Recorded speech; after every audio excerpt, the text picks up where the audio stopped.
That is a song and dance in praise of FC Leopards Football Club, a celebratory performance by an Isikuti dance troupe portraying them as a fearless lot who are ready to take on their opponents just like their legendary footballers did in the yesteryears. Patrick Shilasi, who was born in 1959, was a name to behold for the legendary club whose scouts spotted him while still in high school.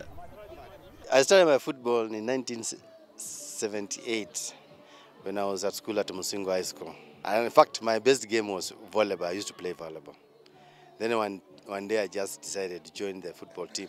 I joined it as a reserve for some player who was injured. Then from then I started playing active football. My first club was MOW. Actually, I only played for two clubs in Kenya. That was MOW and then AFC Leopards. Yeah, those are the two clubs I played for. MOW used to be a feeder club to AFC Leopards. And Musingo High School and Kakamega High School. When I was at Musingo, I joined Kakamega High School for my A-levels. And MOW and Kakamega High School plus Musingo High School were more or less like MOW. Most of the players came from either Musingo High School or Kakamega High School. So when I was also in Kakamega High School, AFC Leopards spotted me. They came for me, and that's how I came. His first experience was in 1982 during a friendly in Burundi before FC Leopards won the East and Central Africa club title for the second time. The Ingwes also reached the semi-finals of the Africa Cup Winners' Cup in what turned out to be his most memorable tournament. The 1992, 83, 84, when we won the East and Central. And then from there we went down a bit, but we were reaching the final of East and Central. Then the major one was when we played at Santa Kotoko. We reached the semi-finals of the African Cup Club Champions. And we were beaten by Leventis actually. We beat Santa Kotoko here when I was among those people who scored the penalty. In fact, people never knew that I had scored. Then we were beaten by Leventis United. Aggregate of 2, it was 3-2. These beautiful memories will forever be etched on the right winger's mind, but his worst was yet to come. The most memorable achievement was the worst performance when we were beaten 6-0 by El Hali. And it still pains me because we were not beaten on the pitch. Actually, we were beaten by ourselves because players misbehaved during that time. That was my most disappointment, and that is to me it runs over my memory. Patrick Shilasi, who was popularly known as Omar Bongo, was also drafted into the national team as a reserve. Actually, I never made the national team, but I was being called and then I go there and then they don't come. Actually, that time we don't complain because we were many players, and the competition was very high. He retired in 1988 to concentrate on his job at the Kenya Post and Telecommunications as well as raise his family of 5. I actually retired in around 1988-89 there. One, the reason was I was working with the Kenya Post and Telecommunication. Now, there came a rule that you were working with the Kenya Post and Telecommunication. You must play for Kenya Post and Telecommunication. And that time I was almost approaching 30. And in the Kenyan society, Kenyan environment, when you are around 28, 29, 30, you see you are old. You can't play. You can't be very effective in football or in any sports because the facilities, they are not actually allowing. So I went back and said, no, I cannot play football. In fact, they wanted me to go and play to go and start afresh in Machakos. I told them, no, at this age, there's no starting fresh. You better recruit young boys who can do that. So, and at the same time, I was pursuing accountancy. The former FC Leopards right winger turned fullback recalls the good old days with nostalgia, hoping that the current players can commit themselves like they did in the 80s and bring back the good fortunes. When you used to play football, that time, during those years, players were committed, they are serious, and they are playing for the love of football, and then for the love of the community. Because if if I was playing against Gor Mahia, I knew I was representing the Luyas. And I could not allow Gor Mahia to beat us. If they beat us, it's a nightmare. And there was that strong feeling that you want to be on top. Then with that, it was also going around the players. The players knew what they want. They were serious. They didn't have any lapses in training. They were committed, following instructions, all those. Now, as time went on, football kept on changing. And that time, the money issue was not very much in football. Now, gradually, the money issue started coming in. And with the changing situation, the changing environment, the economic whatever conditions, most clubs could not sustain, especially the community clubs could not sustain. He also cites the never-ending wrangles in Kenyan football as another stumbling block to the development of the game. The issue of our officials, they never accepted to change. They never accepted change because some of them have remained there, they are still there, they want to manage and see they are not managing effectively. And then the KFF itself is riddled with all funny things, corruption here and there. They are not even empowering the clubs now. So if you don't empower the clubs, there's no way football can develop. However, Patrick Shilasi, or Omar Bongo if you like, is still passionate about the game, which occupies his free time with his former teammates. The only problem that if you could go back, if you can turn yourself around and become here, it can be better because you can do the better things now. Agri Lukoye is another spectacular winger who also served the country to the best of his abilities in the national team, as well as his former club FC Leopards with his nephew Shoto Lukoye. Tulikuwa nacheza mpira ya estates, under 12, under 14. From there, nika join FC Leopards nikiwa miaka 16. Age ya 17 nilichaguliwa kwa national team. Nikaendelea na national team, junior team na senior team. Nimecheza kwa miaka nyingi. Nimecheza national team kwa miaka 15. Nikawa captain wa AFC Leopards, nikawa captain wa Harambee Stars. He had his moments notably in 1975 when FC Leopards, which was known as Abaluya Football Club, beat Gor Mahia 1-0 thanks to his 87th minute goal. There were allegations of witchcraft before the goal when a bird hovered around the goal mouth, making the area difficult to penetrate until a policeman arrested it. Okay, wakati huo in fact rivalry ya Gor Mahia na FC ilikuwa kubwa sana. In fact hiyo ndio ilikuwa kivutio cha mpira.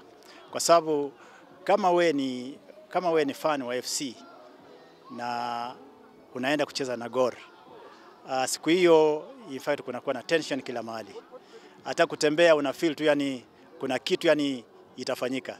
Na wakati tumecheza tumemaliza, sasa hiyo ndio yule ameshinda. Yule ameshindwa. He later captained the FC Leopards team that went on to record their first win in the Eastern Central Africa Club Championship in 1979. But which tournament did he cherish most? Nakumbuka kuna wakati moja tulikuwa nacheza club championship. FC Leopards na tulikuwa nakutana na timu kutoka Misri inaitwa Mehala.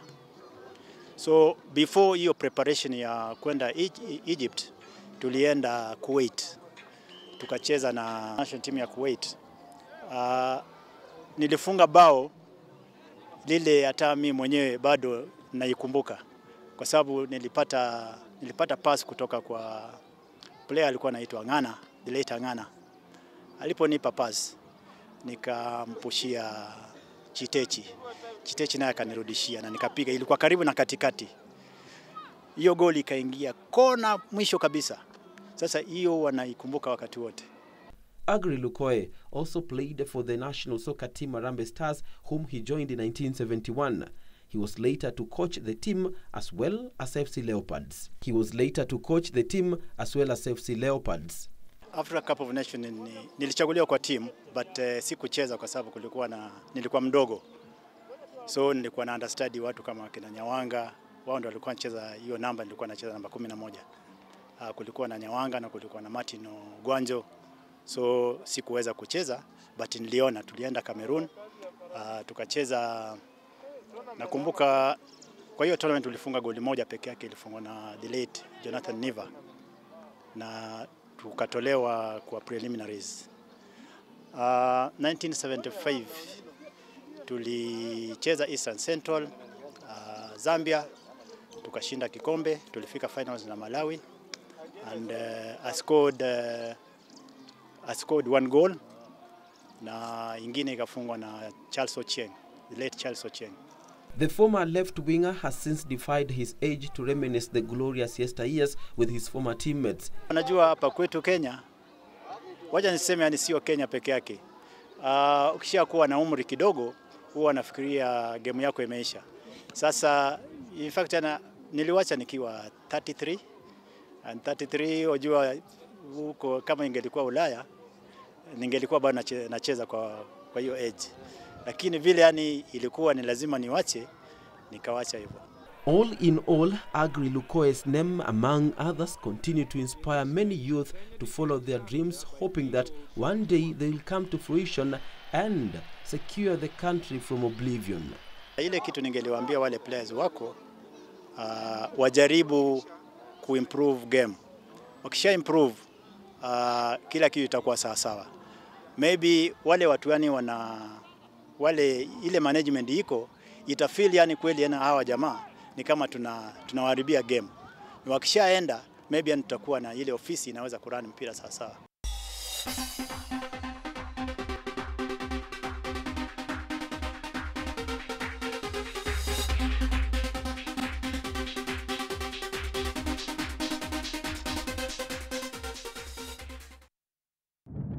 KBC Channel 1, Kenya's watching.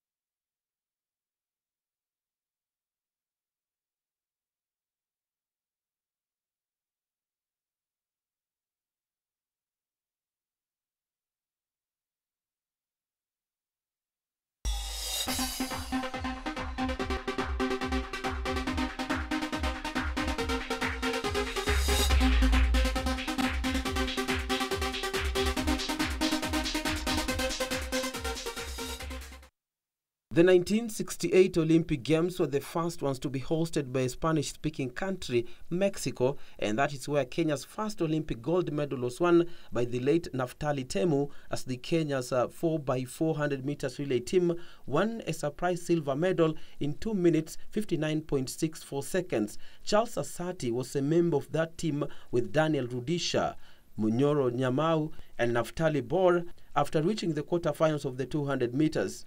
Sisi tulifurahia hiyo, lakini kama kufonyoka kidogo tena hata hiyo tungeshinda, lakini bahati mbaya hatukushinda sauli ya wakati tulileta hiyo kijiti. Nilianzisha na nilileta mbele,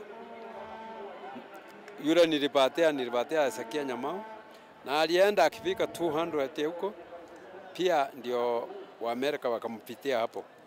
Sasa tukawa namba 2.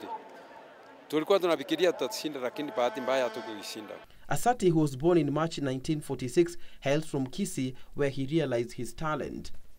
Wakati nifika standard 8 kabla kumaliza, nikatolewa hapo, nikaenda kwa kufanya kazi ya army. Niliingia kwa army, kaendelea na army mpaka wakati nilianza shule, kukimbia shule, nilianza kwa shule. Skuru hii ilikuwa inaitwa Itibo Primary School. Angali iko umbali wa kilomita 8 kutoka nyumbani kwenda huko.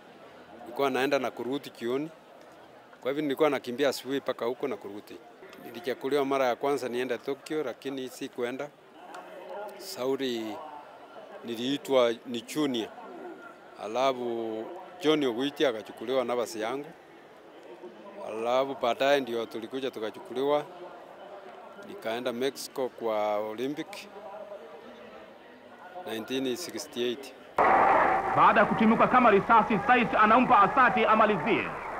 He made his major breakthrough in the 1970 British Commonwealth Games, where he bagged a double by winning the 400 meters race in 45.01 seconds ahead of Ross Wilson of Australia and Simone Tamani of Trinidad before he joined his compatriots Robert Ouko, Nyamau, Munyoro and the late Julius Sang in another triumph in the 4x400 meters relay.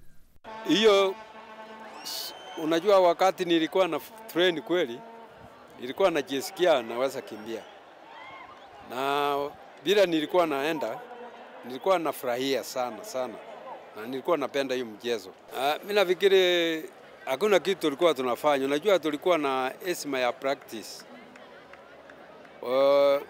Hii mchezo inatakikana wewe mwenyewe kama unajiheshimu kufanya. Ukielezwa kitu fulani unakubaliana, hata wewe unasema kweli hii ni mzuri. Lakini ukiwa na roho nyingine inakuwa mbaya. Kwa hivyo usipokuwa na heshima kwa mchezo huwezi vizuri. Charles Asati's most awaited dream was however realized in the 1972 Olympic Games in Munich when they finally won the 4x400 meters relay gold medal with Nyamau, Munyoro, Robert Ouko and the late Julius Sang after a miss in 1968. Walikuwa wanafikiria hatutashinda, lakini wakati walistukia tulishinda hao, walishangaa sana, na sisi tulifurahia kwa sababu tuliona kweli tumefanya kitu ya kufana sana. Walikuwa wanashangaa na sisi tena wanaanza kuuliza hii kitu gani, hata imani wanatoka wapi, lakini tulikuwa tunakimbia na kumaliza tunatoka. Yeah. There was no stopping the legendary sprinter after that as he went on to record another double in the 1973 All-Africa Games where he beat the Ethiopians in the 400 meters race before teaming up with his compatriots for more glory in the 4x400 meters relay.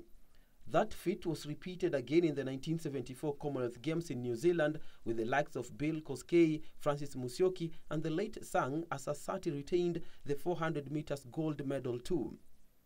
1976 ndio tungeshinda vizuri kwa sababu ndio tulijiandaa zaidi.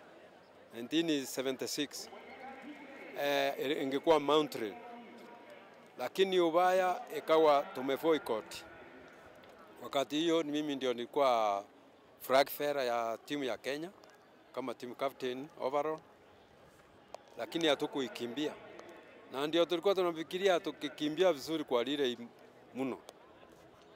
Na 400 tulikuwa tumekietaiti tungekimbia wakati hiyo vizuri, na tulikuwa tumejua sasa vile tunaweza kufanya kitu kinaonekana. Asati also worked in the Kenya Army for 21 years and 3 months. He retired as a warrant officer too in 1978, a year before he ended his running career on a high in the 1979 Commonwealth Games. Mimi nilitaya 1978 na si kusema ati nilitaya sauli ya kuseeka masauli ya nini. Nilitaya kwa sababu niliona sasa mbio vile tunakimbia kweli tunakimbia vizuri. Hakuna kitu chochote tunafanywa vizuri, lakini nikaona wacha nipumzike. Alafu nikapumzika. He does farming now in Kisii but has not lost interest in the sport which he administers as the Nyanza South Branch chairman. He also never misses out in any of the local meets in his desire to groom new blood. One lap of the track. It's the Commonwealth Games 2010 400 meters and a good start from Matthew. His desire has borne fruit recently with the likes of Mark Mutai, who defied all the odds and the critics to win the 2010 Commonwealth Games 400 meters gold medal. Mark Mutai of Kenya, who won his heat and his semi-final. Here comes Sean Rowe for Australia. The Australian looks strong. This is going to be so close. Rowe up there for Australia and the Kenyan also on the ditch. Mark Mutai. It's going to take a photo finish to separate them. 45.45. The athletes don't know who won that. That was just a whisker between first and second. And we take a look. And first suggestion is that Mutai has got there and it's been confirmed. Mutai. Hiyo nilifurahia sana hata wakati walikimbia kutoka hapa. Mimi mwenyewe niliambia coach vile wanaweza kufanya. Na nikawaambia watakuja na kitu. Pia hata coach ukimkuta saa hii atakuelezea kweli bila nilimuelezea na bila alikubaliana. Na wakati alikuja kanielezea mzee vile ulisema, na kweli tumefurahia vile ulisema kwa sisi na tulileta hiyo kitu. 2 of Asati's children have also followed in his footsteps out of the 11 he has sired with his beloved wives, one of whom passed away. Kuna wale walikuwa wanafuata nyayo zangu lakini wakaja wakawaja hawakujitokeza sana waende nje. Hiyo ndio ubaya.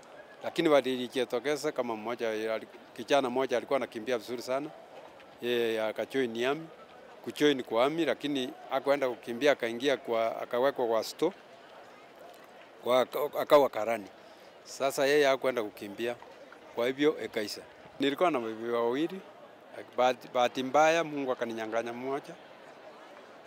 Na sikasema ati ni Mungu, lakini kwa sababu yeye aliingia kwa mahali yake, hiyo mimi nasema alimchukua. Kwa hivyo tuko na mwingine.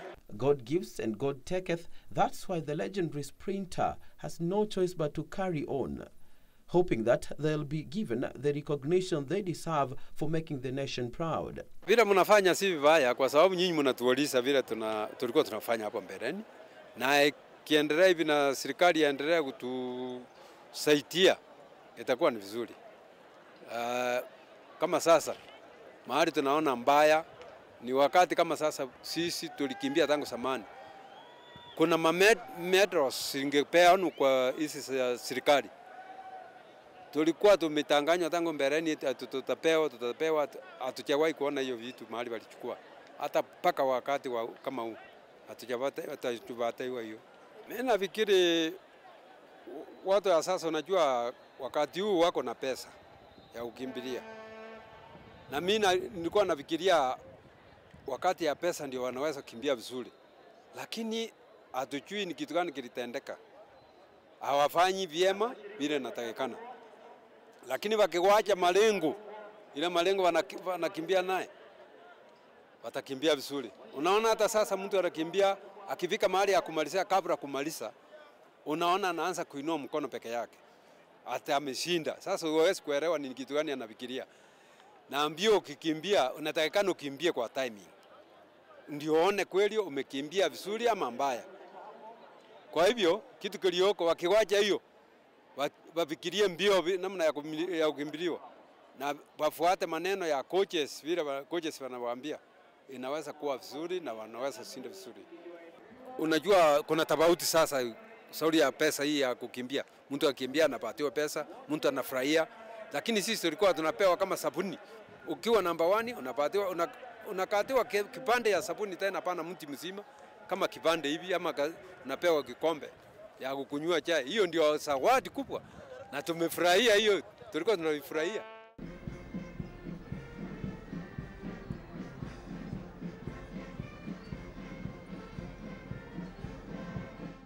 Well, despite all that, Charles Asati, a Kenyan Olympian, Commonwealth and All-Africa champion of the sprints, can still afford a jig to commemorate it all, and why not? After all, he was a superstar.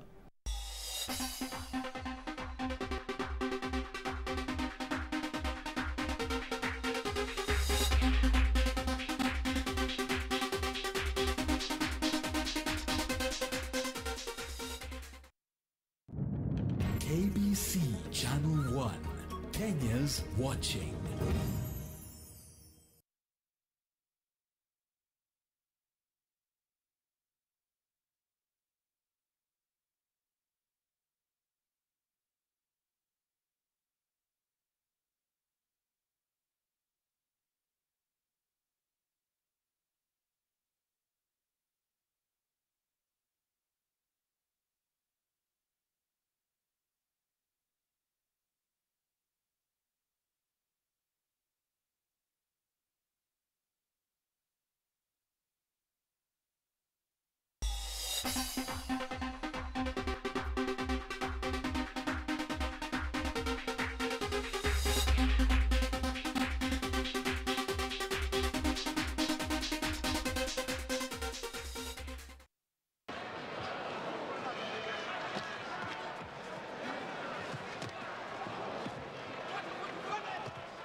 That was the late legendary Kenya boxer Robert Wangila, the first black African and Kenyan to win an Olympic gold medal in the welterweight division in the 1988 Seoul Olympics.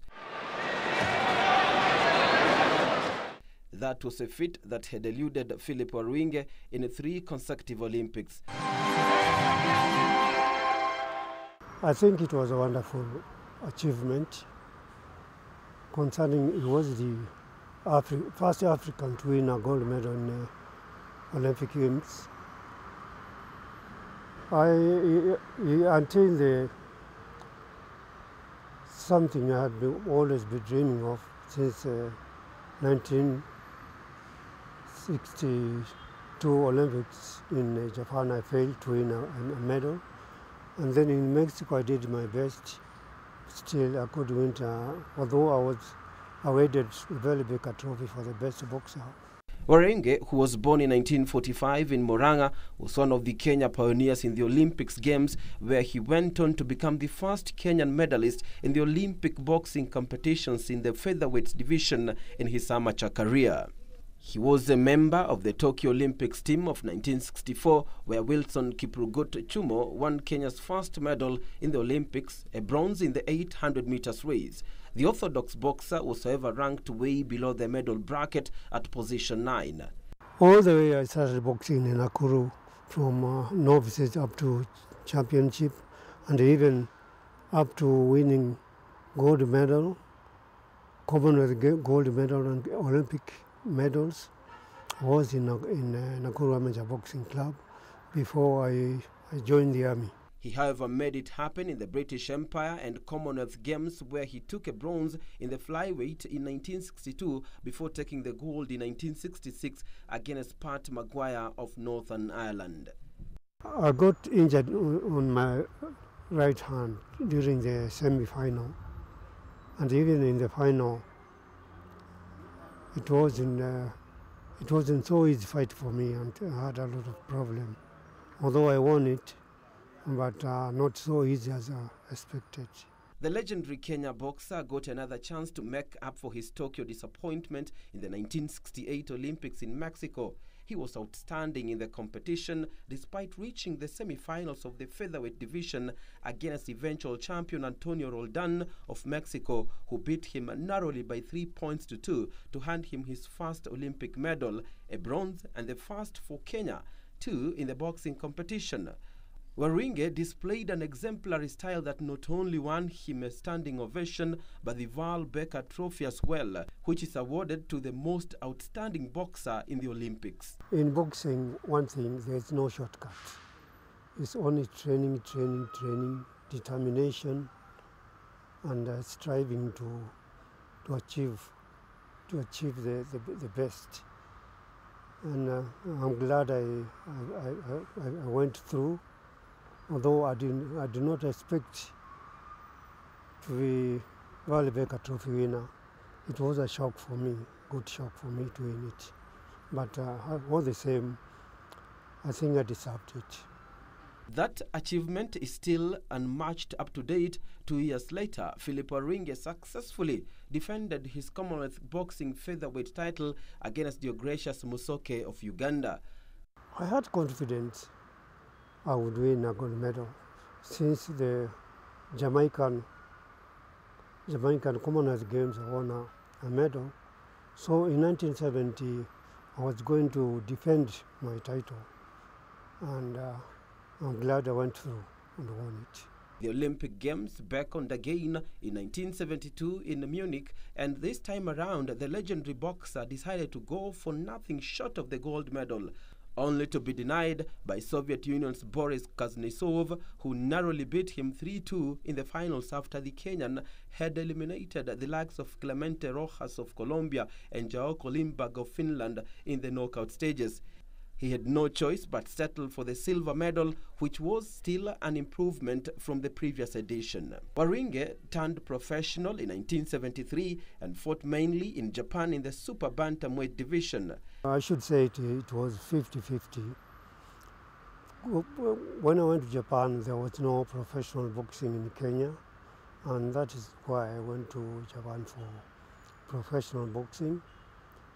I became a Japan champion and defended it for 3 times. I also got world title match 3 times, but I couldn't win it.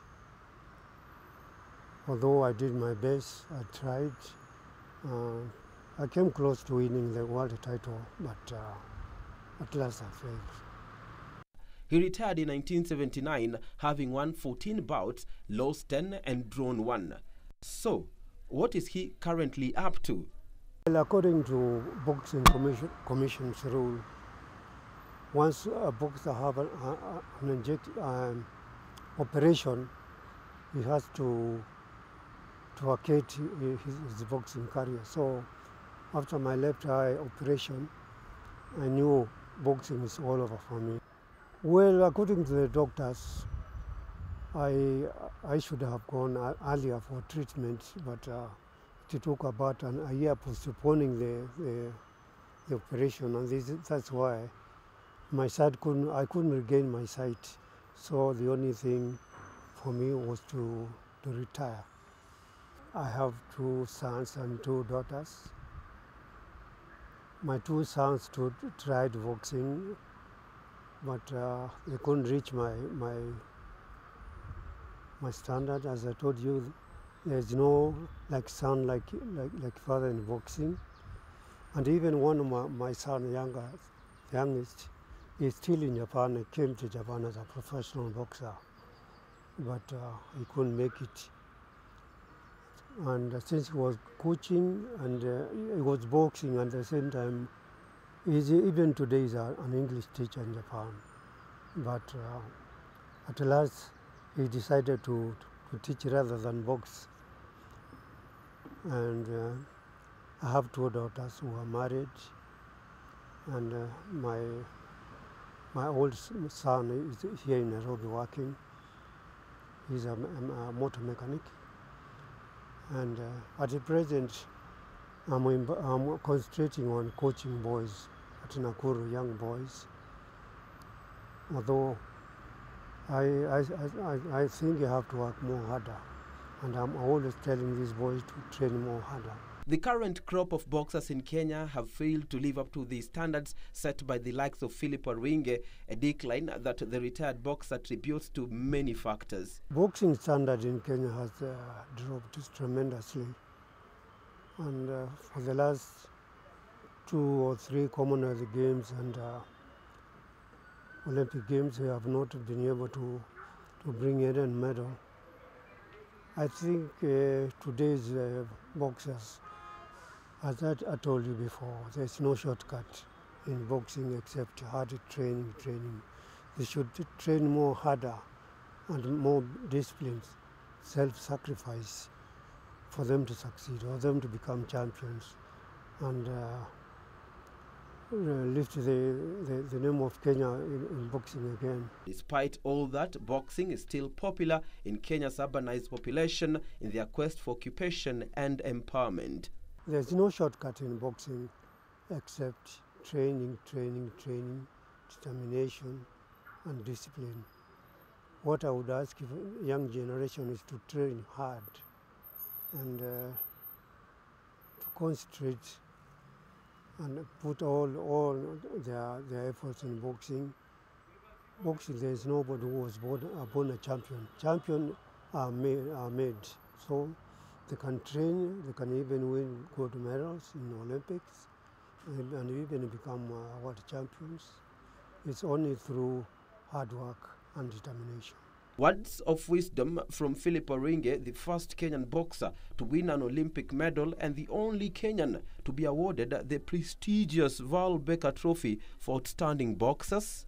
Japanese people think here back home I'm regarded as almost a king, but not all that privilege I have here. I don't think sportsmen are much regarded in Kenya, like other countries like Japan or US. We don't have, and that's why we don't have that morale to do even much better. The Minister of Sports, I think, she ought to be doing more encouragement to both officials and the sportsmen.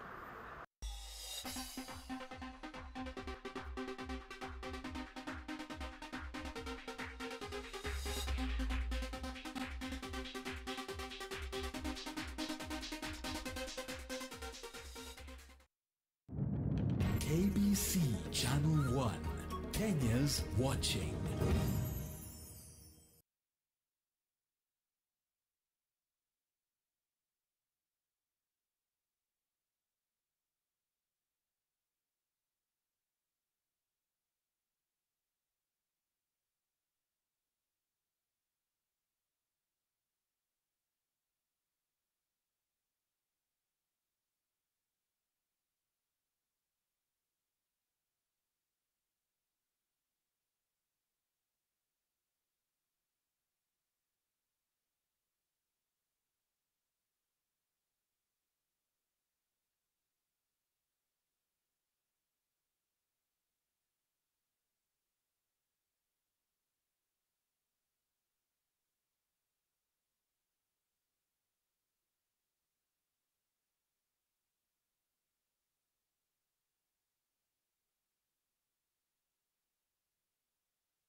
Piga kona maridadi kweli kweli, dao kichwa, goal!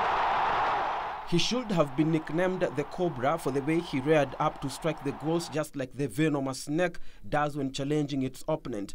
But the name had already been given to Paul Oduo. They opted for the Rhino instead for the sturdy man who rose as high as he could to head home any ball within his reach in a lethal strike.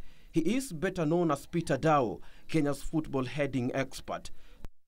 Peter Dao was born in 1962 in Kericho, where he honed his sporting skills. I schooled in Kericho. I did my primary school at Highlands Primary School up to Standard 6, which was 1976. So I moved to Area Boys in Kisumu. That was in 1977, where I did my CPE. Then I proceeded for my secondary school in St. Mary's Yala, where I did my O levels in 82. All along, I've been playing football at that level. Actually started playing football in my primary school. In fact, I started as a goalkeeper. And you see, I was playing both hockey and football at the same time. So when football actually got so much in our schools, so I stopped playing hockey. Then nikaendelea na football as a goalkeeper. So baadaye nikaenda secondary is when I actually started playing as a striker. He later discovered his striking abilities, where his head came in handy and was quickly snapped up by Gor Mahia after watching him steal the show with RTI during the Kikoso Games. I joined Gor Mahia in 1986. In fact, they actually got my talent when I was playing for the Railway Training Institute. That was Kenya Railways during the Kikoso Games, which was in Meru. So I emerged the top scorer that time for the railway team with 10 goals to my credit. The new signing quickly bore fruit a year later when Gor Mahia became the only club in East and Central Africa to win an Africa title, the Africa Cup Winners' Cup against Esperance of Tunisia, whom they beat on away goals here in Nairobi after a 3-all aggregate, thanks to Peter Dawo's goal-scoring spree.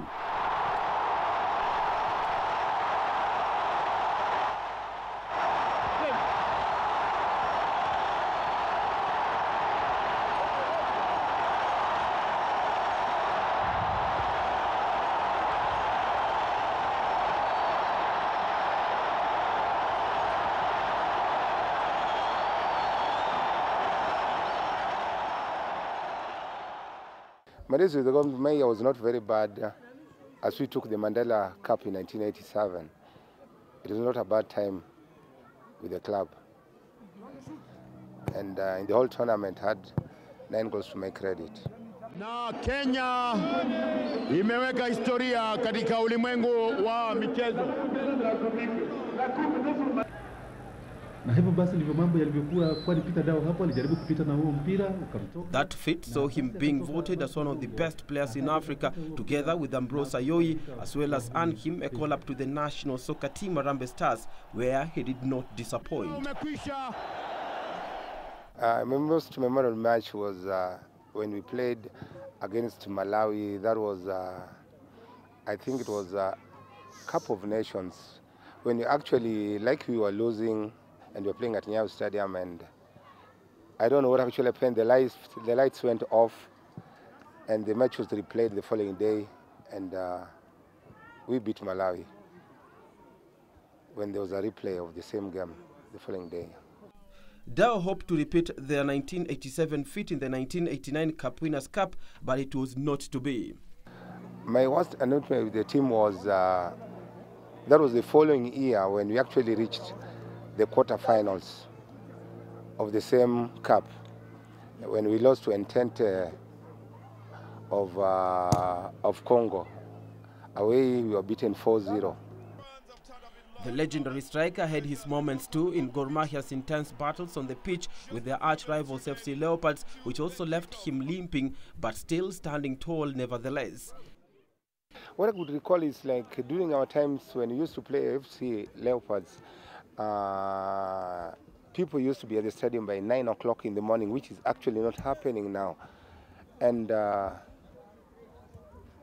clubs having tension when they are playing, it actually brought a lot of crowd to the stadium, because rivalry actually inasaidia team zote mbili, because kama kuna ile tension ile both teams, then hakuna ile ni nzuri sana football. He was one of the first Kenyans to turn professional in 1990 when he left Harambee Stars to pursue a career with Arab contractors in Egypt.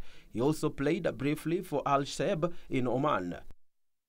Yeah, it was not easy, because the type of play with the Arab countries and with the Kenyan football was not actually the same. I wished I could have gone to Europe, but I had a chance to go to Egypt. So I had a stint there for 1 year. Then I came back. Things could not work well, so I left after a year, but it was not bad there. That was a short stint in the north, which saw him come back home to rejoin his former club Gor Mahia and spearheaded them to the 1991 League Cup before quitting the sport altogether due to frustrations. I think because of the management was not actually good, because players were going without, let's say, allowances, and playing football without the allowances. I was seeing it was like not anything good for me. Peter Dao, the lethal header, is however impressed by the current resurgence of his former club Gor Mahia, who've enjoyed a good run in the Kenya Premier League and bringing back the passion of the yesteryears. 2-0 would be the scoreline. The donkey work having been done by Lavazza from the right side, leaving Nahimana short of breath. And the clearance not done, Barnabas Chema. My comment about the club now, it should just keep to that. It should just keep to that, because without my former club maybe being in the Premier League, you're seeing like the fans are getting out of the stadium. Now that they're coming back, and I also wish their counterparts, the FC Leopards, to come back and find everybody coming back to watch football. The high-caliber player, who also worked for Kenya Railways for 21 years, is now retired and hopes his legacy will carry on with the current generation, who include his 2 boys and 3 girls. In my family, I have a boy called Anthony. Anthony Dao is in Forma now. He studies in St. Mary's Academy in Durham. He's also a striker, and I hope he'll follow my footsteps. Like for us now, if the government never took care of us very well, and the young kids would really, if they really wanted to be us to be their role models, imekuwa ngumu sana, because wakikuangalia vile huko, maybe you're a pauper now. Alafu nasema kama Dawa alicheza vile na yuko hivi, I would not want. Ndio saizi tunaencourage wale wanacheza saizi wacheze vizuri, then wacheze vizuri, then our watoto sasa wadogo sasa wanaona nao football has become lucrative now. Or follow their footsteps vizuri. Now it has become professional. During our time it was not professional because you find more or less like 3/4 of the team had jobs. But now you see like football is your job now and it has money. Because I can remember when we were actually playing for the national team, we used to be paid 50 shillings a day. Now how much are they getting in the national team? A lot of money. But we actually playing football because we loved the country.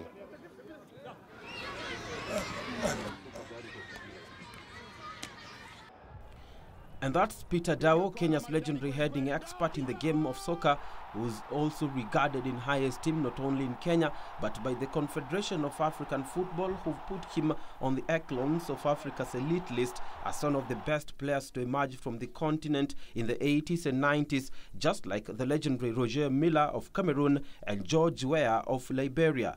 It felt so good being recognized like that, but you see, being recognized without any monetary, any physical recognition doesn't make any sense. Because if somebody tells you, oh, you're a top scorer, you're a good player, and somebody tells you thanks, so I'm still having the thanks up to now, but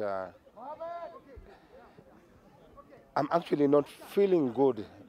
I'm not feeling good like being maybe named the top scorer in Africa, but without any physical thanks. I don't feel good, yeah. I don't feel good, yeah, because we played for many years and we have a lot of thanks. Na hizo thanks zote tumekuwa nazo haijasaidia kabisa kabisa. My appeal is to the government to actually recognize the former sport heroes, monetary or anything tangible.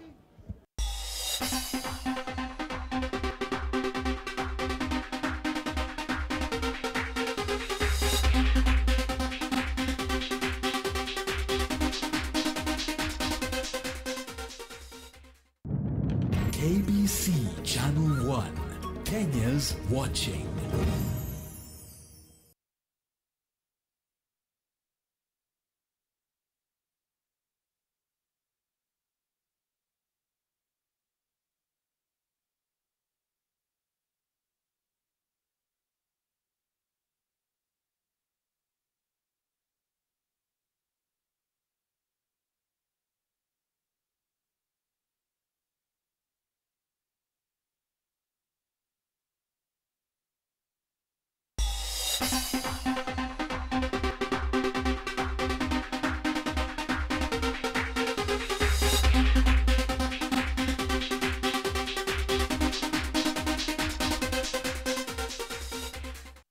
With that kind of tension, it's expected.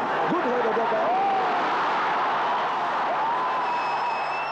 Huisero district has continuously produced several great sons and daughters of Kenya in a variety of fields, including sports, and that's where Mickey Weche, one of the country's defense kingpins, hails from.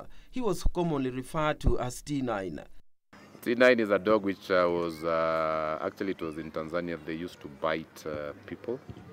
And that's the time that I was playing the fullback too. And actually guys just came up with a nickname of T9 as it was in Tanzania when the dogs were biting everybody up. And you know, once it bites you, you can't survive, you die. So for T9 it was, if I tackle you, then you don't wake up. Weche was born in 1962 and was largely influenced by his family to take up the sport of soccer. Surprising enough, I used to train in boxing also, but I think because my father was playing football, I leaned on the football side more. So since primary, I think it was a lovable game which I got interested into. Went to Khalsa Primary, then transferred to Riverbank Primary. Secondary, I was in Dagoretti High School, whereby I finished my Form 4 and didn't go to college and joined Mackenzie Hughes directly from school. That's in Dagoretti High. That's when I joined AFC when I finished playing for Mackenzie Hughes. In 1982, FC Leopards, one of the historical football clubs in Kenya, decided to strengthen its squad. Mickey Weche was one of their new arrivals. My days were good because I got people like JJ Masiga, Mahmoud Abbas, Murila, and I think they played a very big role in letting me settle in the defense and playing my football well. So I can say that the old players in FC really made me at home, feel at home. By then, the Ingwes had asserted their dominance in the Eastern Central Africa Club Championship in what turned out to be his most cherished encounters. I think when we were in Tanzania, when we won the Eastern Central for the third time, I can't remember which year, but we won it for the third time. And when we came back to Kenya, it was a sin to actually not forget, because the streets were fully, the fans were there. The FC fans were along Jogo Road, and they really welcomed us well. When we went to Garden Square, they also came there, and it was a very, very wonderful scene for me as a player in FC. That was in 1984 when FC Leopards beat Gor Mahia the entire season. A year later, Kogalo got their sweet revenge in Sudan in a match which would rather erase. When we lost to Gor Mahia in Sudan, the 3-0. That's the worst game I think I've had in FC Leopards. We don't know what happened. I think William Abwaka had woken up on the good side of the bed, so he really punished us. Yeah, but we really don't know what happened. They say in Kiswahili, asiyekubali kushindwa sio mshindani, and that's why Weche had no choice but take it all gracefully. After all, they were all friends outside the pitch. For me, once I must congratulate Gor fans. They were my friends. I never had enemies from that side. I always made friends with them, and I think to date, the Gor Mahia fans are good to me. And I think what made football those days is between FC and Gor, this crossing over. The players crossing from FC, Gor players crossing to FC, and let's say it never used to happen as of. You actually see that we used to devote our time to AFC, and back in Shags, somebody like Weche and God, then it would mean disaster for my family. Back to the pitch, it was Weche who called the shots in the back line, marshalling such a watertight defense that saw him earn a place 2 with the national soccer team Harambee Stars. The national team I joined in 84 to 91.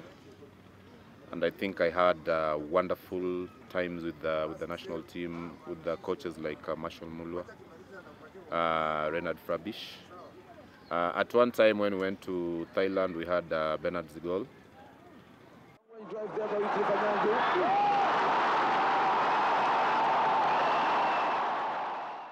He was a member of Harambee Stars squad to the 1992 Africa Cup of Nations in Senegal. When Kenya made her 4th appearance in the continental showpiece, Kenya was eliminated in the first round yet again, but not without a goal courtesy of Mickey Weche.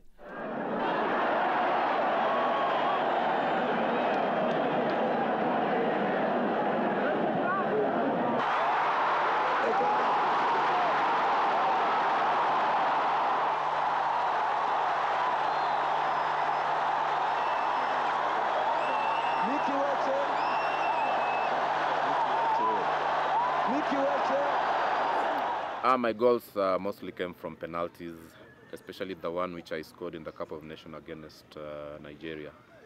That's a time that I think, among the goals, that's a special goal for me.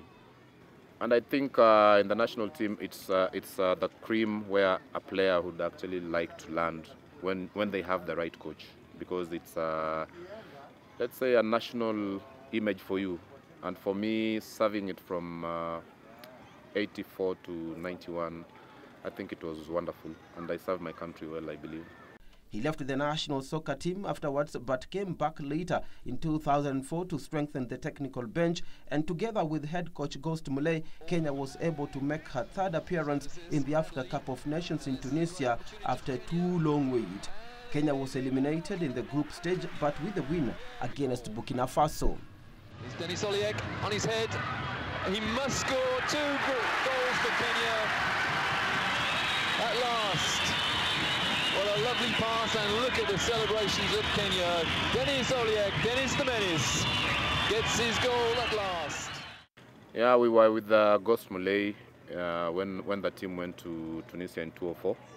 I was the assistant coach to Ghost Mulay. And I think looking at that time when I was working with Ghost, we had a very good team, Musa Otieno being the captain. And looking at the whole national team at that time, I think we conceded only 3 goals out of the games that we played, the qualifying games that we played to qualify for the Cup of Nations in 2004. So I must say we did a wonderful job. Conceding 3 goals in the Cup of Nations, it's not a small thing, which we actually went on and qualified for Tunisia. The legendary defender now concentrates on grooming young talent at FIS Academy and Strathmore University, where he is the head coach and was also appointed the assistant coach of his former club FC Leopards after another stint at Thika United.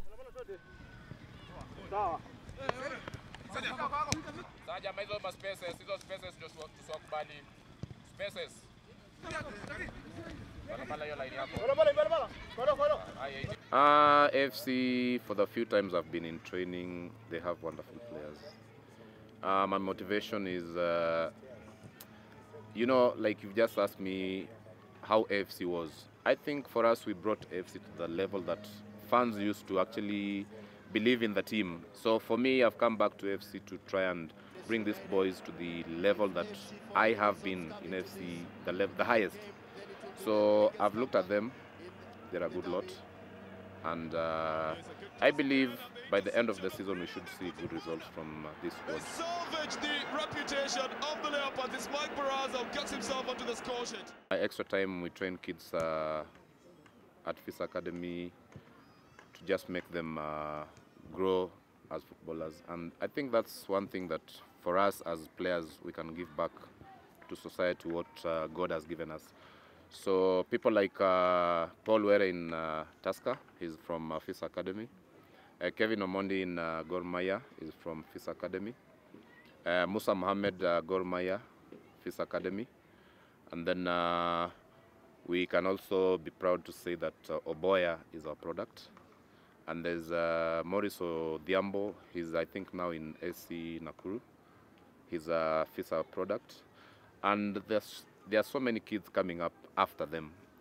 His immediate family has also followed the same tradition, although he's not imposing any sport on them. I have a wonderful family. My boys refuse to play football, but they play this leisure football in... actually, they're very good. There's Leon and there's Lloyd. And then I have Lavender, the last one. She swims a lot. I think she wants to compete with the fish. So she's a good racket player, tennis. So I always encourage her because it seems that sports it is in our family. So I always encourage them to do the little they can for themselves. T9 is however disappointed with the current football situation in Kenya, which has seen the national team become the whipping boys of the continent, which was unheard of in their days when they dominated the scene in East, Central and Southern Africa. First of all, I think we have to look at the federation. I think that's where we are getting all the problems from, because to me they are not a serious lot. Like we always say, they went there to maybe make their name. And looking at the whole lot, you can't actually say they played football. Looking at rugby, you look at cricket, they've tried to put the players that used to play for the cricket or rugby, and you can see the fruits that have actually, even look at rugby now, it's Mode who is there. He used to be a rugby player. So for us in football, I think our federation officials, the interest of football is not there. So, is there hope for the current generation? They should play soccer. Look at Mariga and Dennis. That's the best example the youth actually should look at. And you see, during our days, we never used to get these chances of Mariga and Oliech. We were stuck here.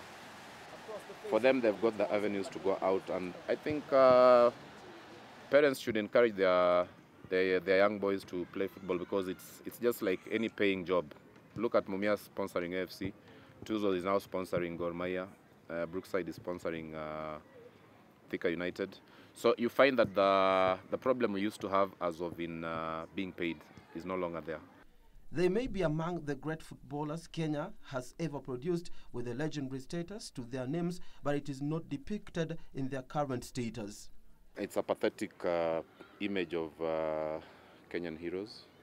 Some of us are lucky that you can see us on camera because we are still here, but there are some you can actually meet and you can't know who this is.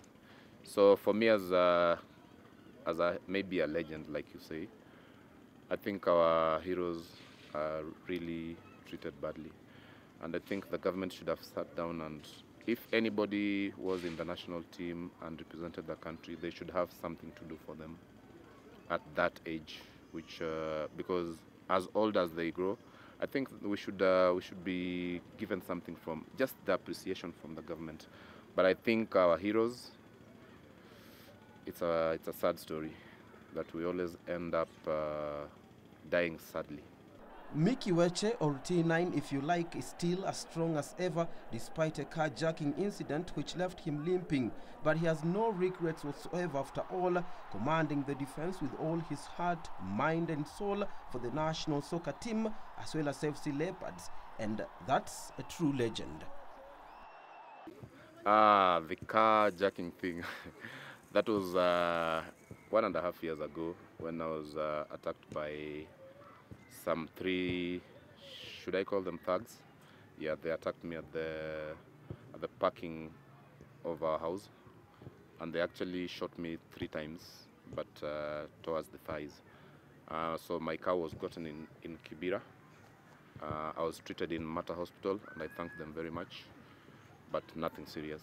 As a footballer, I don't have any regrets. In fact, my life, I think I've given it to football.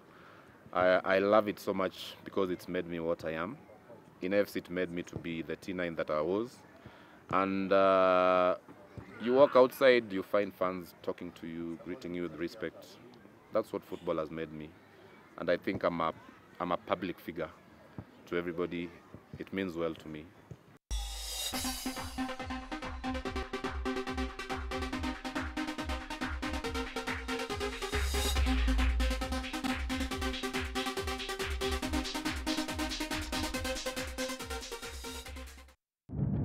KBC Channel 1, Kenya's watching.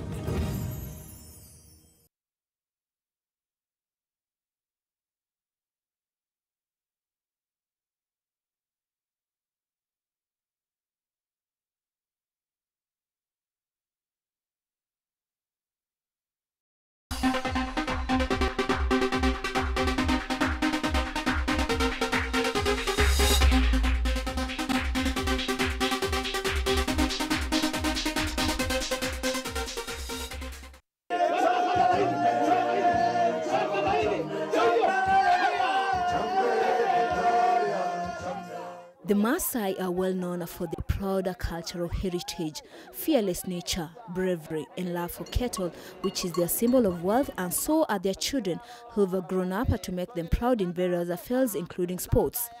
The Maasai have produced some of the greatest two-lapper runners Kenya has ever had and the world at large, with the latest sensation being the world 800 meters record holder David Lekuta Rudisha, who recently won the World Championship Athletics title in Daegu, as the pioneer and championship record holder Billy Conchela watched with a bated breath. Lekuta's father was the one who started for all of us. He started in '69 in the Olympics in Mexico when he ran the 4x400 meters relay. And he was the first one, and because of him, we all got motivated. As I was going to school in DB, when he used to pass the road on his way to board the bus to Kisii and then to Nairobi, we used to go on rushes just like these school kids here, and all of us would rush to go see Rudisha. So he was actually also one of my mentors in the beginning. Billy Komintai Conchela was born in October 1961, and he went on to dominate the 800 meters race in world athletics. He hails from Kilgorisa town just like a world beater Rudisha, but never took to the sport by running to school like most athletes. If your cameraman can see that house, the brown house there at the corner, that's where Lakota was born. This is where inside that house he was born. Myself, I was born a little bit over those hills on that side, over the house. On those hills on that side, I was born there. So basically, this is a place, this is Poroko. This was a hub for the British colony. Actually, even there was a landing strip over here. It was a major center place, apart from Kilgoris town. He started running seriously at 16 years of age to make his name in 1979 when he set a junior African record in Nairobi before pacing the legendary Sebastian Coe to a new record in Florence in 1981. He broke through the ranks in the 1984 Olympics in Los Angeles, where he finished fourth in a personal best of 1:44.03 seconds. My achievements is 2 times world champion, 1 bronze medal, and I have also been 4th place in the Olympics in 1984 in Los Angeles. Sadly enough, because I think I was in very good shape, but I had an injury and I was able to finish 4th place. I was very happy with that. Billy Conchela, however, suffered a major setback to his career when he spent a better part of his years battling health complications due to severe bouts of asthmatic attacks. Oh yes, several times. There were several races I would run, and then, because asthma is an allergy. It's an allergy at a high level.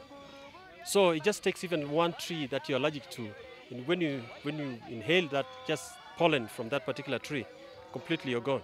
And I've done some races where I've gone in different places. Today I would run great. Tomorrow I go to like Germany where there's a lot of forest. I try to run there, I just can't do it. I can't even finish 600 meters. So that's a lot of problems with that. And the biggest handicap with asthma is like you train so good for maybe 2 months, then all of a sudden you have an attack. Then you go away from training for 2-3 days. And each day you lose, you're going back almost 4 days. So you multiply that by that to get the right figures. So that was very frustrating for me. But I had very good doctors in Los Angeles who taught me to not to look at as if it's a handicap. And they really put a lot of mind things to me to be strong mentally in terms of any kind of wheezing, or sometimes I would feel wheezing, but psychologically I just convinced myself that it's not working and I'll just finish the race. He, however, learned to rise above the setbacks when the course was clear to take the athletic track by storm, starting with the Grand Prix races where he set the fastest time in 1987. And he started his conquest in the All-Africa Games hosted in Nairobi, where he led his fellow Maasai Stephen Marai to a 1-2 Kenyan duo sweep in the 800 meters race in 1:45.99 seconds. Most memorable time is actually, I really did enjoy the African Games Championship in Kasarani in 1987. This was really phenomenal because I came in not in great shape, and you had several Olympic champions, several world champions. Everybody had a title in that race, and I was able to actually finish second. I was almost beating one guy at the end, but it was a memorable thing to beat all those guys. We were sitting the night before and trying to wonder who's going to be first and who's going to be last. It was impossible because everybody had a title. And President Moi was there, and it was a very cheerful thing that he got very excited, and also it made me very happy. That is the time also he started seeing a lot of vehicles with my name on it, because I came from so far behind and I was passing, and it excited a lot of people in the crowd. They started writing the matatus and the buses on my name, and every time when I drive around I see that. So that was my most memorable time. Of course, the World Championship in 87 was also good. The second World Championship in athletics was just around the corner, and the newly crowned All-Africa Games 800 meters champion did not disappoint. He not only won the world title in 800 meters, but also sent the record tumbling in a championship record of 1:43.06 seconds, which stands up to date, as Peter Elliott of UK and Luis Barbosa of Brazil settled for second and third respectively, with Stephen Marai 6th. He successfully defended his title come the third edition in Tokyo in 1:43.99 seconds, ahead of Barbosa and Mark Everest of USA. Billy Conchela on the outside. Is Billy Conchela going to get there? Yes, he does. Conchela defends the world title. Barbosa is second, and I think Everett is just the top third ahead of Paula Wren. 1:43.98 seconds. What an astonishing story this is. We've hardly seen this fellow since he won the world title in Rome. He's only come back in the last couple of weeks or so around Europe, and here he is again. He's repeated his world title triumph. It's an amazing story, Peter. It certainly is. I mean, the history books will read 1987 world champion Concella, 1991 world champion Concella. You think, well, that's fair enough. But in between, absolutely nothing. He had 2 TB. To come back after TB, to come back after asthma attacks as well, it's a superb story. Of course, the World Championship in '87 was also good, but that really gave me a lot of joy. Being the first Maasai to win a World Championship and take it higher.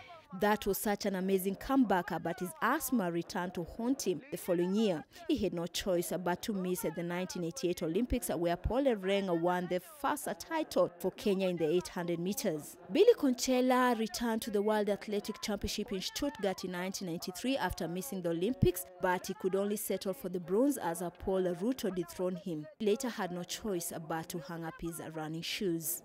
My worst disasters is because of my asthma. Several times. I'd win the World Championship in '87 and '88, the Olympics, which I was favored to win. I was not able even to attend the Kenyan trials.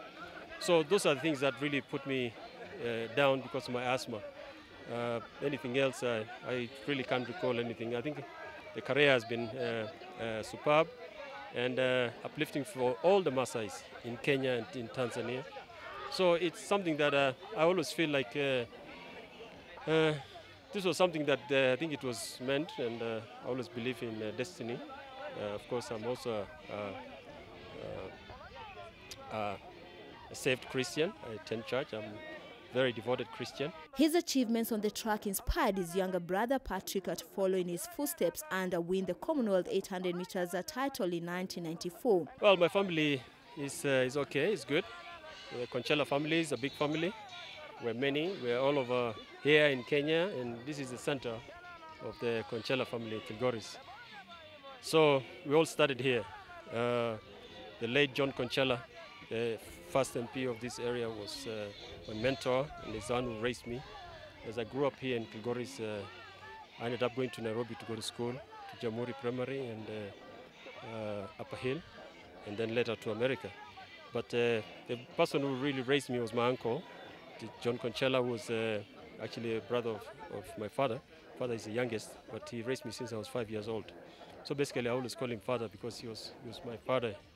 And he was also the first people who went to Lancaster Conference House with Kenyatta to fight for independence for Kenya. So he was among that group of people with John Keane and the rest, those people who went to that Lancaster Conference House. And then now is the Concella family here. The MP of the area is my cousin, Gideon Concella. So the Concella family is quite big here, and of course there's other bigger families also. Billy's son, Gregory Concella, is also a renowned athlete in the 1500 meters, where he holds the Asian area record, having relocated to Bahrain, where he's known as Yusuf Saad Kamel. And just like his father, he also won the world title in Berlin in 2009. We are into just about 20 meters remaining, and it looks like it's going to be taken to Bahrain. It's been lost for Kenya totally. Deresi Makinen has taken the silver. Lagat comes in for the bronze.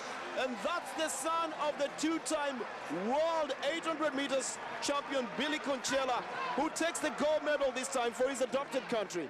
Yes, of course, my son is running for Bahrain. Something that I never really wanted or never really thought so. He called me on a phone and told me that he's running for Berlin. So I thought it was a club in Berlin, not Bahrain. It's just when I read in the newspapers later on to find out that this boy is running for Bahrain.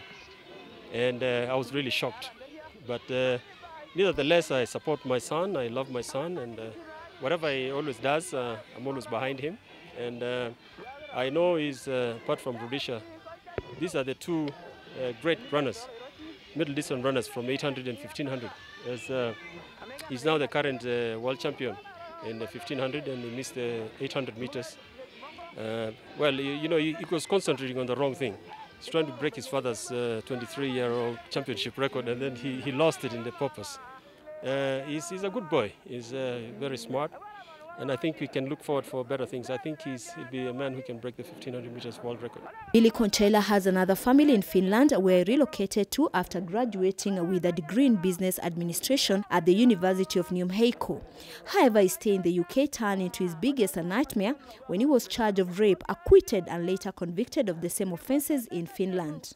Well, those are false accusations. You know, in foreign lands like that, especially the UK and Finland, in Europe in general, if there's concrete evidence against you, you'll be put in for a long time. There was not any concrete evidence. It was just a bunch of students. We came together from Finland and went to Britain. It was my students that I've known for such a long time, and we went and hang out together. And I think they were trying to set me up. I'm hoping that the Kenya Human Rights Commission will take over on that and try to really challenge me, because when they support me, we can be able to get good lawyers who can actually clear my name. In Britain, my name was cleared through even the Ministry of Foreign Affairs. So I have a clean bill of papers in Britain, but the Finnish one is the one that the ones, because it was Finnish people who did this to me in Britain. So they sort of like have a vendetta against me, and I don't know why. I think it was because in Finland I was the biggest name and I was always in the media.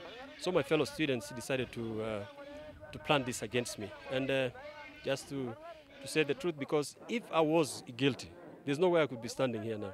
Because in those lands, if you have any proof of evidence of anything, you'll be put in. So it was just a lot of things they're doing. He was released in 2006 and came back home, where he's involved in a number of competitions, apart from mentoring the likes of the world 800 meters world record holder David Lekuta Rudisha and other upcoming athletes who've gone a notch higher to make the pioneers very proud of them. Destiny was like, I think I was meant to run, and now he's motivated Rudisha, and I do enjoy the young man, because when we sit with him, before he started reaching to these levels, every time he comes and we go and sit and have chai and mandazi, and he will ask me questions and I give him the right advice, honest. And the thing I like about him, because he was always retaining what I tell him, I can see he concentrates on it, he listens, and he goes and does exactly what I've given an advice.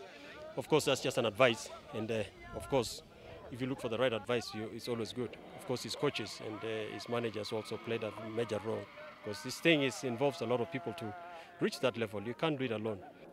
And those are the words of wisdom from Billy Conchela, who won the 1987 All-African Games 800 meters race, the 1987 World Championship title, as well as the 1991 World title in a championship record that has stood for 2 decades.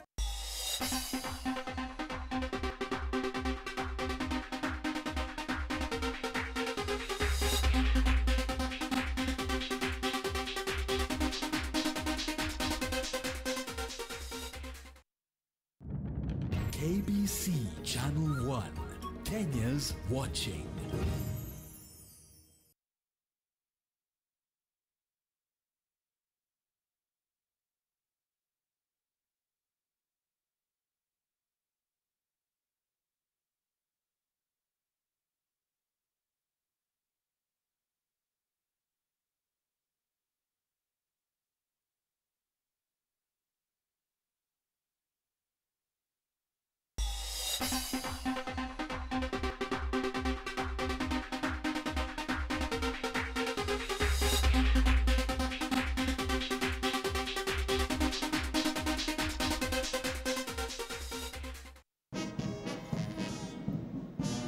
The Kenya Police has produced most of the world-class boxers Kenya has ever had, who are dreaded not only in East, Central and Southern Africa, but the whole continent, notably in the 80s when they also made their presence felt in the rest of the world. Patrick Montoweru was a member of the police boxing team, which was popularly known as Chafua Chafua in amateur boxing. There was a coach who was known as Onyango Omholo, who was the head coach of the Kenya Police. And there was this song which was sung by a group of band which was called Mangelepa. There is a song which they sung which was known as, they somehow named Chafua Chafua. So I think he copied that name over there of Chafua Chafua. Waweru was born in Kiambu in 1954 and developed a keen interest for boxing while in school at Starehe Boys Center. We had our teacher who was coaching us boxing, and I became interested in boxing. So that's the time I started boxing. And that is how he discovered his punching power to win many accolades, from the paperweight division to lightweight when he joined the senior ranks. We had a big tournament which was intermediate at Pumwani Social Hall, where I told my teacher I would like to compete.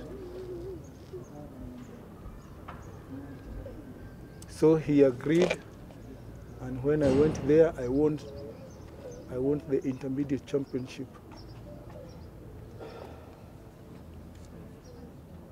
So automatically he came to know that I will be a champion one day. The Kenya police had taken notice of the young boxer's abilities and were quick to list him in their recruitment plans of 1973. That is how he became a law enforcement officer. In 1973, I was recruited in the Kenya Police Boxing, in the Kenya Police Force, GSU training school. That's where it started my full career of boxing. After my initial training, I was posted in GSU headquarters. And at the same time, I was picked to join Kenya Police Boxing team. Their efforts were rewarded 2 years later when Mount, as he was popularly known, made them proud in the Inter-Services Boxing Championship as well as the Federation of East, Southern and Central African Boxing Championship. That earned him a place in the Kenyan team to the Commonwealth Games of 1978. In 1978, I went to Edmonton, Canada.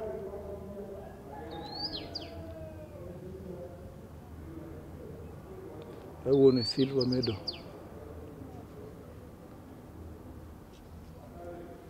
And so many other tournaments. I think in 1987 we had our All African Games here in Nairobi, which I won a gold medal.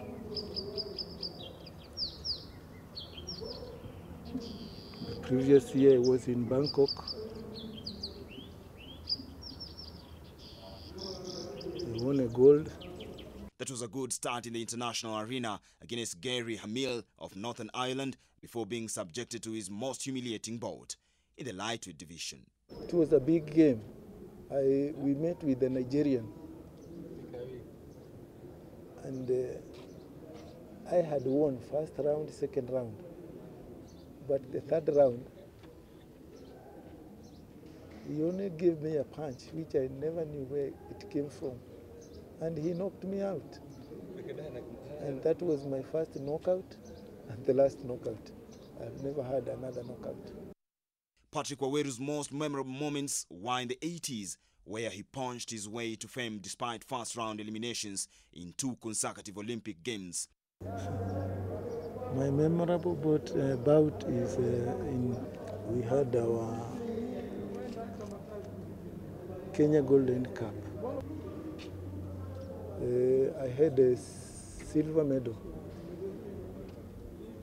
but my friends we played at KICC, but all my friends were complaining that I was the winner, but I was not the winner.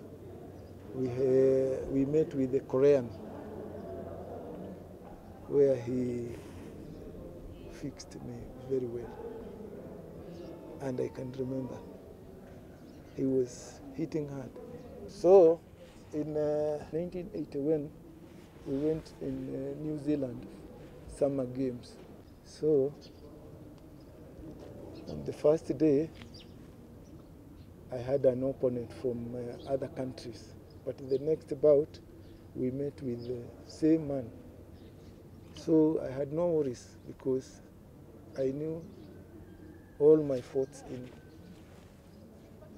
what he did to me in Kenya.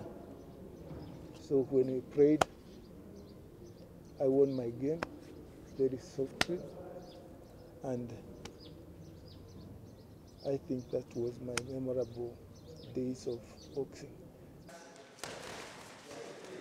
The pugilist was also a member of the dreaded hit squad of the 1987 All-African Games in Nairobi, where they won an unprecedented 8 gold medals with Steve Mwema, Maurice Maina, John Wanjau, David Kamau, Mohamed Orungi and the late Robert Wangila. Patrick Waweru beat Charles Lubulwa of Uganda on points and was later named Boxer of the Year for his achievements. Boxing ilikuwa hali ya juu zaidi sababu ungelikuta weight moja ina champion kama 10. Maybe we have one from breweries, KCC, railways, Kenya Police, Army, prisons. Lakini kwa wakati huu tumekuwa chini sababu such clubs like Kenya Breweries, KCC, railways, they are no longer.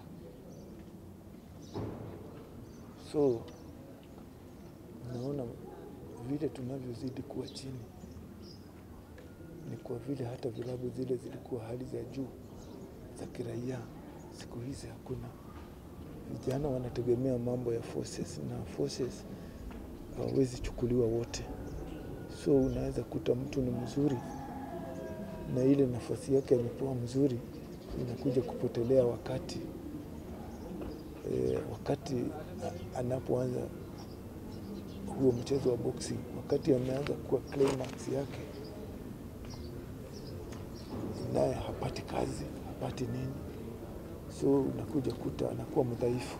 Waweru retired at the age of 34, having reached the peak of his career in amateur boxing. But why didn't he turn professional? I never turned pro because I was not interested.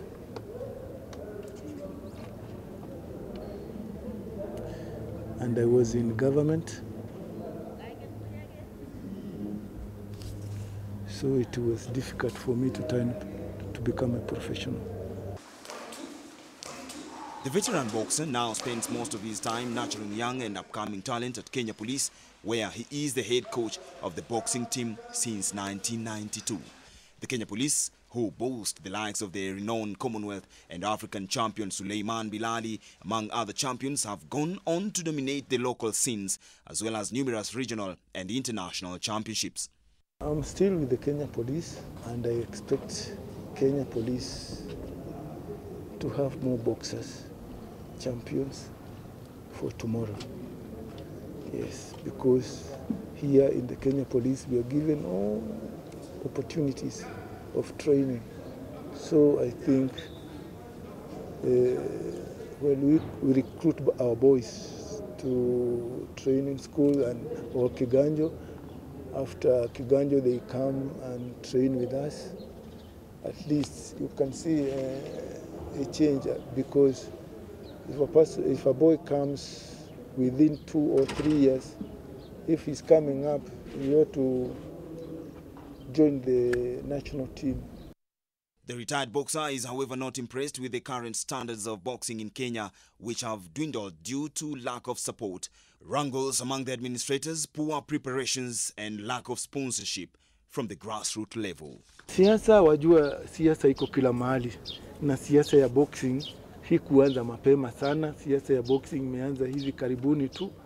Otherwise nakumbuka mbeleni pale tulikuwa na Major Madison Madoka ambaye aliendesha mambo ya boxing kabisa, na kulikuwa hakuna tatuishi. Tukaja tukawa na General Waweru akaendesha mambo ya boxing vizuri zaidi. Lakini tulikuja baadaye wakati General Waweru alipotolewa, tukaja tukapata mwingine ni mpya, hakujua mambo ya boxing, lakini pengine amejua zaidi ya vile wengine tunavyojijua. So kati ya pale ndipo mvutano ndio